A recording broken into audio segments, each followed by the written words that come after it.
Welcome to Career and Leadership Real Talk, the no-nonsense guide for ambitious managers who want to have more impact and progress their career. I'm Pamela Langan, a job search coach and expert CV writer specialising in helping frustrated professionals land the jobs and pay rises they know they deserve. And I'm Jackie Jagger, a leadership and mindset coach specialising in helping newly promoted and new to role leaders to avoid the dickhead trap and lead with confidence. Between us, we've helped hundreds of leaders and managers to find new roles, take ownership of their careers, and handle the challenges that job searches and leadership responsibility inevitably bring. And now we're joining forces to share with you what we know has worked for our clients. Hello and welcome to this week's episode. Today we are talking about one-to-ones and why they matter. And what we're going to do is talk about some powerful questions that you can use to transform your leadership one-to-ones. As usual, let's get straight into it. And let's ask Jackie, why do one-to-ones matter? This could be a podcast episode in its own right, because this is one of my absolute bugbears.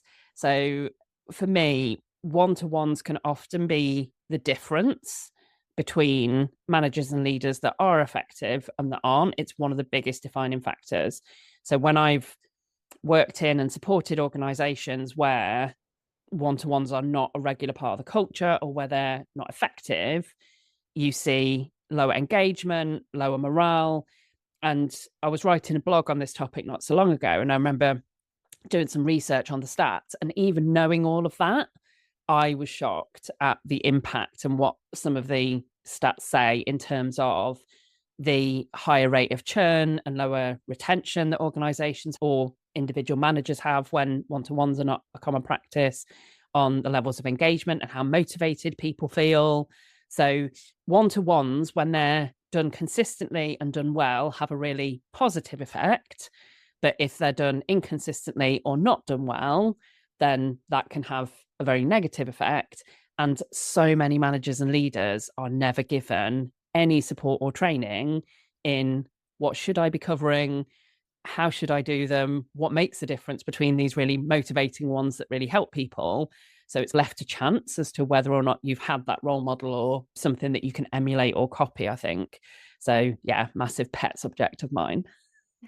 And it's funny, isn't it? Because with one-to-ones, like you say, you don't really get any training. So you just go in and you wing it. You see what happens. You see what feels right.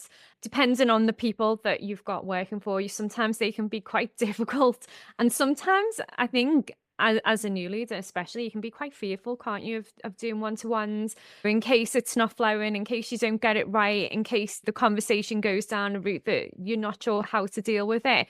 And I think the more you practice one-to-ones, the better you get at them, don't you? Like, that's the key. And I think when we were talking about this before we started, the real difference is taking it from being just that status update into a real conversation that helps you build trust with that person, but also get the best out of that person as well. Yeah, and I think there's lots of reasons why it's challenging and why they don't work. So not having the training, not having the support to know what to do is a part of that picture. That kind of pattern of them falling into operational updates is definitely another part of that. I think also when those things happen, it's hard for one-to-ones to feel like a priority when you're busy, because you know that you've got a lot of things that you need to do. That other person might have also got quite a significant task list. So it can feel like it's not that urgent to sit down and have a one-to-one conversation if there's nothing obvious presenting itself. But then the risk is that over time, those conversations don't happen, assumptions can be made, things don't get communicated. That's where that damage to morale happens. So while they might not feel urgent, they are really important.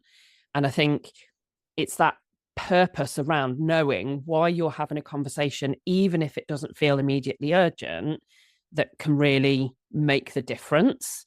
Yeah, I think there's a whole heap of reasons that can make them challenging for leaders and managers. But it is such a crucial skill, a career skill, that if you've got it and if you build it and you work on that consistency, can make a huge difference to your effectiveness in management and leadership roles.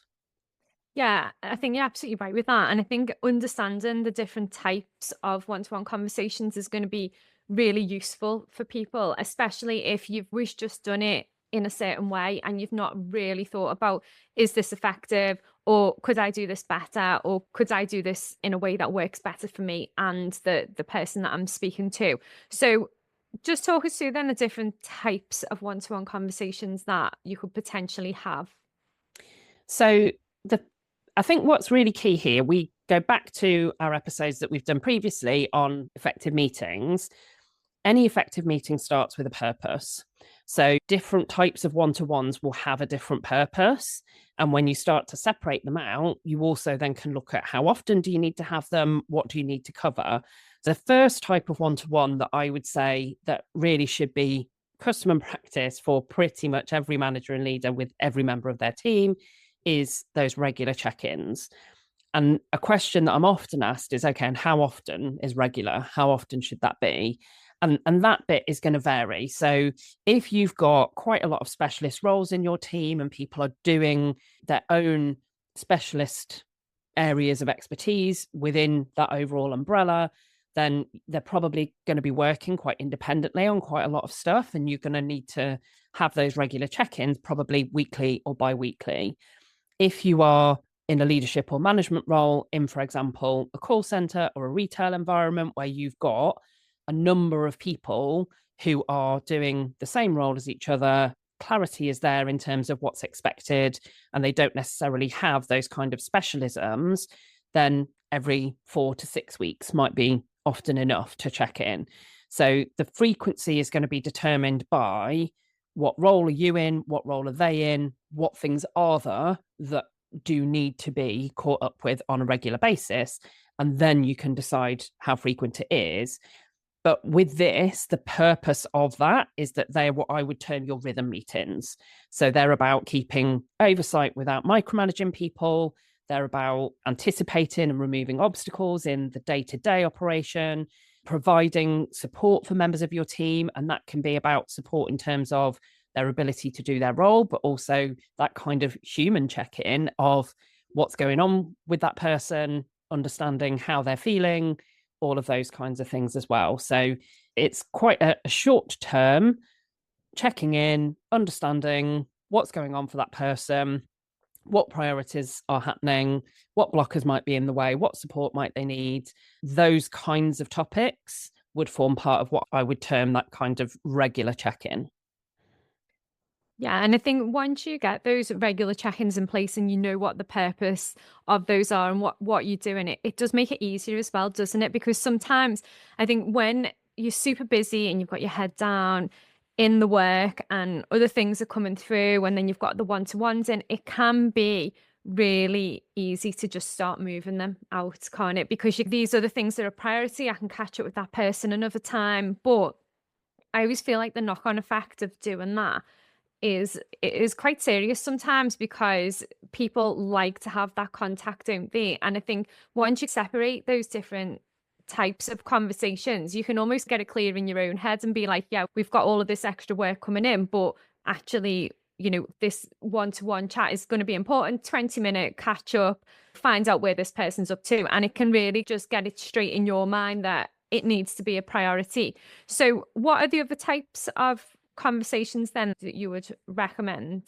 So there's two others, and with these, I would say the rhythm update shouldn't be combined with these. I don't believe. Sometimes people do, but I believe that the purpose of these is different enough that they really need their own separate one-to-one.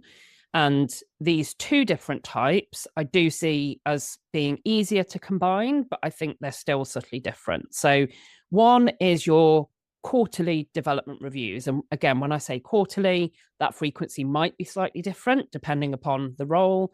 But essentially, what distinguishes those from the regular rhythm check-ins is that they tend to be deeper conversations with an emphasis on growth and development for that individual. So as a manager, these are your chance to understand what's energizing or draining people, to spot opportunities for their development, to really build that sense of showing that you care about this person and you're invested in not just the results that they churn out day in, day out, week in, week out, but also what do they aspire to? What types of skills are they developing?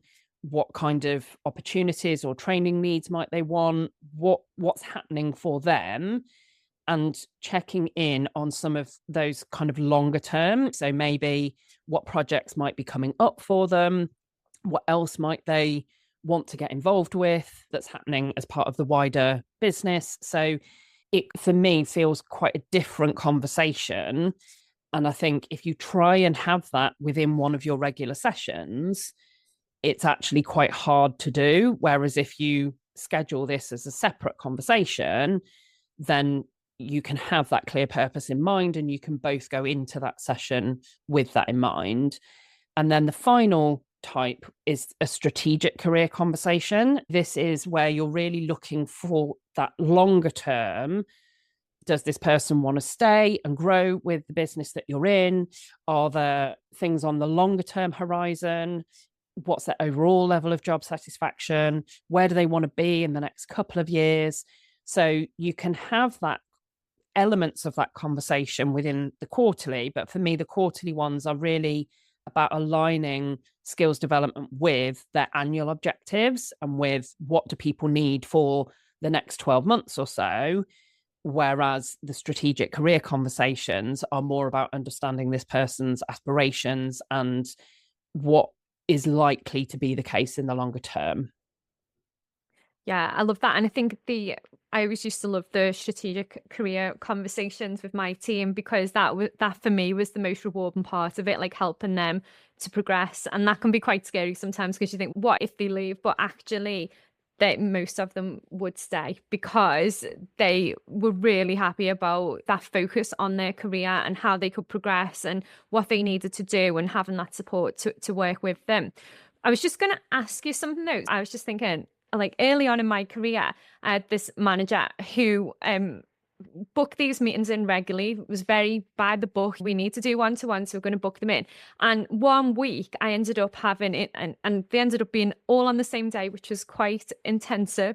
All of these different meetings on the one day, because that was how they felt within the month, within the quarter, within the week. What's your advice around managing? Obviously, you want to add them in and probably space them out if you can.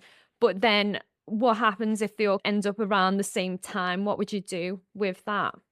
I think, particularly if I take, first of all, the quarterly conversations and the more strategic career conversations, a strategic career conversation, for example, might fit quite naturally if you're in an organization that has an annual appraisal cycle. They often fit and dovetail in as part of that conversation relatively easily. With the quarterly type conversations, and again, they may only be 6 monthly, they may not be as frequent. It depends on how quickly are things changing, what level are you at, they're at, and so on.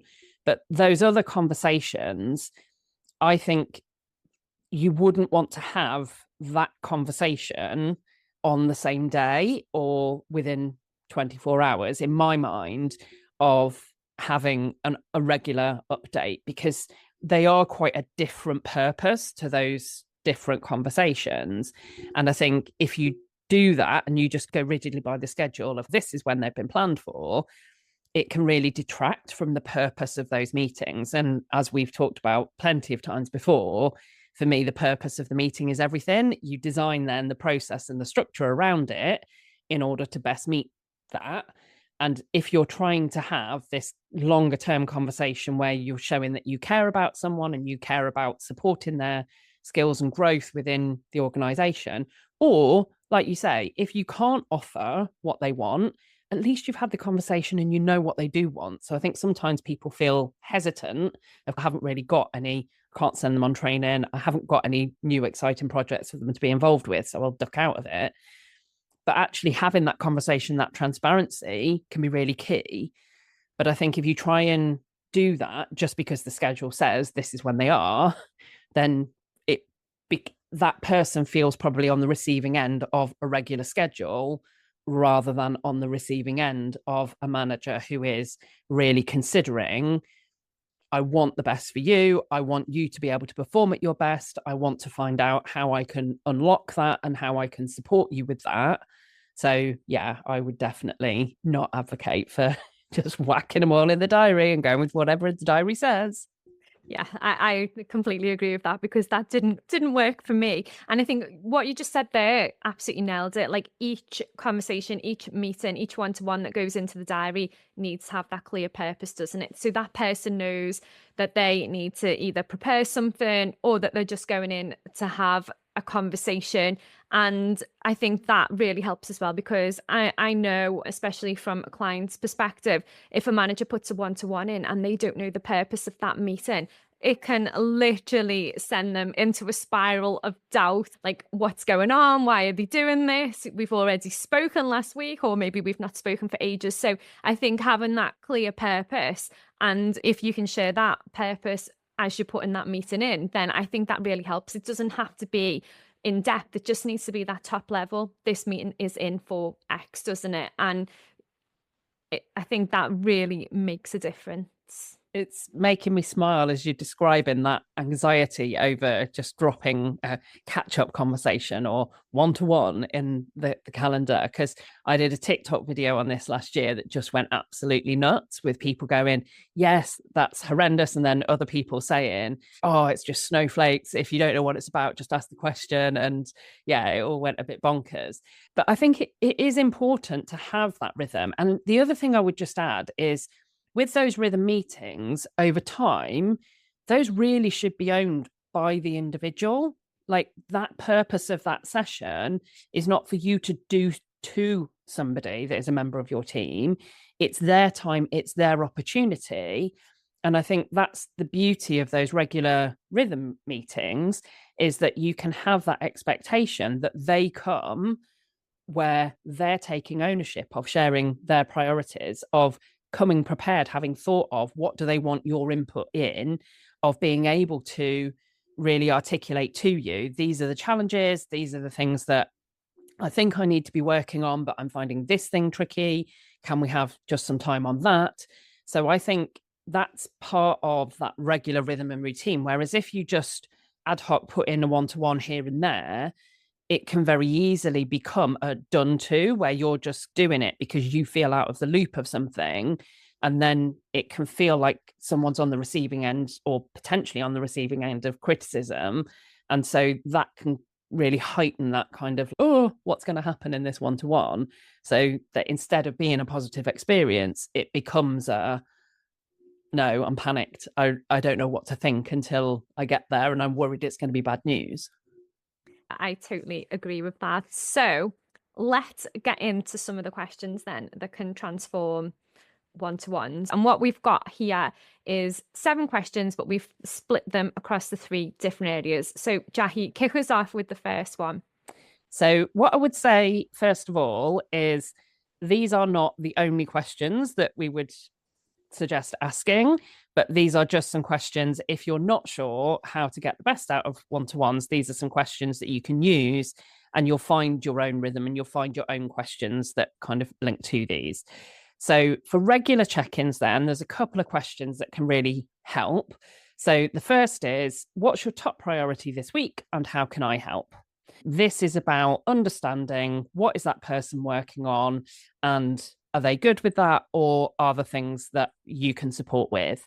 And that doesn't mean you're going to give them answers or do the work for them necessarily. It could be that they want your input, they want you to have a word with someone else, or you might have, access to a stakeholder they don't have access to. So it's just really helping to gather that insight into, first of all, are the priorities the things you would expect? Because there might be things that don't come up that you're anticipating should be, or they're on your agenda. So that can prompt that discussion. But also, it's really thinking about what matters most to that individual and giving them that opportunity to ask for any support that they need. And then the second one to ask in those regular check-ins is, what challenges are coming up that we should plan for? And what I love about this and the intent with this question is it's getting that person to think through what might be happening before they next have their one-to-one, and what else might they need to pre-plan for. So it's starting to get them to notice what's coming up, but it's also going to help to tell you, what do they see as challenges? What is it that they think or anticipate might be a challenge? Because again, that may be things that you hadn't anticipated, or it may be things where it might identify some skills gaps where they're highlighting something as a challenge that you don't anticipate really could or would be a challenge. So yeah, I really love the combination of these two questions, of almost that immediate focus of what's your top priority right now, what support do you need, but then also that getting them thinking further ahead. Yeah, I love those. So powerful, especially when you just think the really basic questions, but the answers and what you can get from that person by asking those, I think is just so powerful. So let's look at the quarterly one-to-ones then. What questions would we ask there? So, in a more developmental review, we've got 3 questions that you can use. So, one is, which parts of your role energize you and which drain you? And this is really getting to understand, what do people really enjoy, what makes life easier for them, and what gets in the way. And it's quite an open question, this, and it can throw up quite a range of things. So it could be back to back meetings absolutely drain me. It could be that a specific type of task that's involved. So my answer to that would always be, if I ever had to do lots of detail work, I always have found that draining. I'm much rather do big picture stuff or start things off rather than be in the detail of ending things. So yeah, I think you start to get really an insight with that individual around strengths, skill set, and then you can also piece those things together across the team sometimes and identify how those things play out across the team as a whole.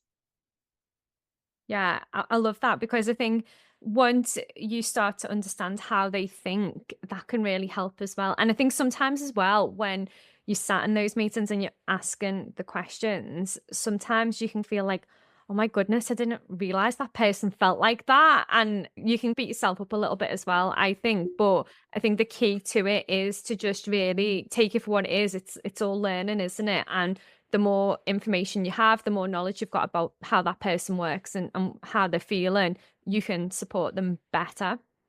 And I think definitely do not beat yourself up, because if you're having these more developmental focused conversations periodically with your team, then you are already moving things forward compared to where a lot of managers and leaders will be. Yes, this might bring up new things, but don't feel guilty you didn't know.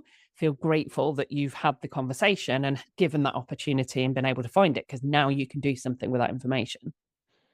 Yeah, I love that. So I think this next one is my favorite one of all of the questions. So, where do you want to be stronger by the end of this year, and what skills or support will help you get there? I think that is just, for me, that is the most powerful question of all, because it's asking that person to really dig deep and look at what do they want to develop. And as a leader, that kind of really makes me happy to know that person trusts me enough to share that, but also allows me to provide the support and the challenge to get them there. Yeah. And I really like with this one the framework that Katie Walton talked about when she was on our episode about developing others, which is the EPIC framework for people development. So experiences, people, information, and courses. Together, the first letters spell EPIC. And the point with this is that you're really engaging that individual to start to think about, or you can use that framework to engage that individual to start to think about, what experiences might they want to have, what people might they be able to learn from or engage with it, what skills might they need, so therefore what information or knowledge, what courses might be relevant or helpful. But it's giving that ownership to that individual to be able to really start to think about for themselves. And again, I think this is one where people often feel a bit uncomfortable asking this question, because they're like, what if they throw it back at me and say, I'm the manager, I should be saying what they should be better at and what skills or support. But as individuals, we're all responsible for our own career development. We're all responsible for getting to the point that we want to. And as a manager, you're giving that person that opportunity to have that input and to make that a collaborative way of working by using this question. So, yeah, I love this one as well. So, our fifth one, then, so still on our kind of developmental reviews. Again, this is another one that I really love, is what would make our one-to-ones more valuable or useful for you? So this is where you get them to think about this pattern that you've been having, how frequent those meetings have been, the questions that you've asked in those rhythm meetings, the types of conversations that you've been having. Are those working for both of you? So giving that individual that opportunity to give you feedback, again, can be really helpful to allow you to tweak and tailor so that you're not, like you were giving that example of just putting them in the diary and turning up just because we have to do one-to-ones. So I love that question as well. Yeah, and I think with that one as well, I found with some of my team that sometimes they would like to have a weekly one-to-one and sometimes it's too frequent for them. Asking that question can really help you to decide on the frequency, because some people do need that bit of space in between to complete the actions, to have some thinking time, but other people just want that contact with you on a weekly basis. And I think as long as you are making them work for you and for them, the frequency can be decided between you. It doesn't have to be like my early manager. It doesn't have to be just because the book says we have to put them in. They have to be in the calendar. We have to do them all on the same day. I think I do feel like that's part of becoming a stronger leader, isn't it? Making that judgment and treating each person as an individual as well. Yeah, and there's this kind of slightly weird thing where it's almost like if someone's more senior, then they shouldn't need one-to-ones. And I've seen this play out with some of my coaching clients where they're pretty senior, but it's actually really hard for them to get quality one-to-one check-in time with the CEO or the member of the exec team that they're reporting to. And so I think if you have this conversation, then yes, all right, you might be accessible, you might have more frequent conversations in between, but it's not unusual that the answer to that question is that I would like some more structured time with you. And equally, it can be the other way around. It can be, do you know what? I feel like unless you're unhappy with it as my manager, I feel like I'm good with establishing my own priorities. I'll get stuff done. I will communicate to you as and when things happen. So if that's working for us both, then maybe I don't need fortnightly check-ins. Maybe I don't need a one-to-one on that frequent basis. So for me, the beauty of this is not making assumptions and actually really both taking that opportunity to reflect on how is that rhythm of communication working for you both day to day, week to week. Yeah, exactly. So, on to our final two questions, and these are going to be in the category of strategic career conversations. What is our number six? So, our final couple of questions really are focused on that kind of longer term view. So, number six is what does success look like for you over the next 12 to 18 months? And then number seven, which might seem quite similar, is what impact do you want to be known for? And these probably feel quite big questions, depending on the level of who you are asking them of, because it might feel like if someone's relatively junior, if I've got someone who is not that senior reporting to me, are they going to know how to answer these questions? So you might want to tailor them slightly depending on that scenario. But for me, the beauty of these is you look beyond the next quarter, you look beyond what the business objectives are, and you focus in on that person as an individual and their career aspirations. So if you don't like the wording of these questions, then that's what I would encourage you to think about if you come up with alternatives, is basically, and do not ask somebody, where do you want to be in 5 years? Definitely don't ask that. But essentially, this is about what do you want longer term? Do you see yourself here? Do you see yourself moving on? Do you see yourself really getting involved in other things? Or do you feel like you're at a stage in your life where actually, do you know what? For me, success over the next, and this can happen, success over the next 12 to 18 months is I don't have to think about work once I go home and I've still got a job in 18 months. That's fine. That doesn't have to be that somebody is hell bent on huge career growth. If you know that person is really happy making a contribution, being a part of the team, and they're really comfortable with the way things are, all good. So it's not trying to force it, but it's giving that opportunity for those aspirations to come out and be understood. Completely agree with all of that. And I think if you're listening to this, we'd love to know if these questions or the conversation today has prompted you to think differently about your one-to-ones and the frequency of them. And as usual, drop us a message if there's any topics that you would like us to cover. And don't forget to rate and review us on your favorite podcast platforms. And if you do want to work with us further or find out more about how you can work with us, then drop us a message and we will share all of the details. And we'll be back next week with another episode. Exciting news from us. If you're an ambitious leader or manager earning 50k or more and you're ready to take your career to the next level, we have an opportunity for you. Introducing Catalyst Career Club, your secret weapon for unlocking career success.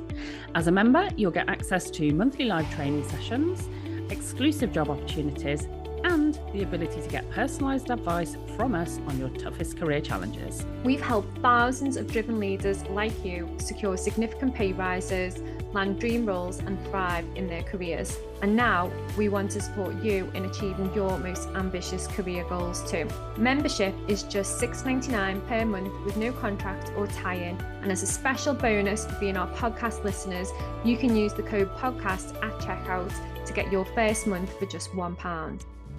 Head over to pamelalangan.com/Catalyst Career Club to sign up now, and we'll see you inside.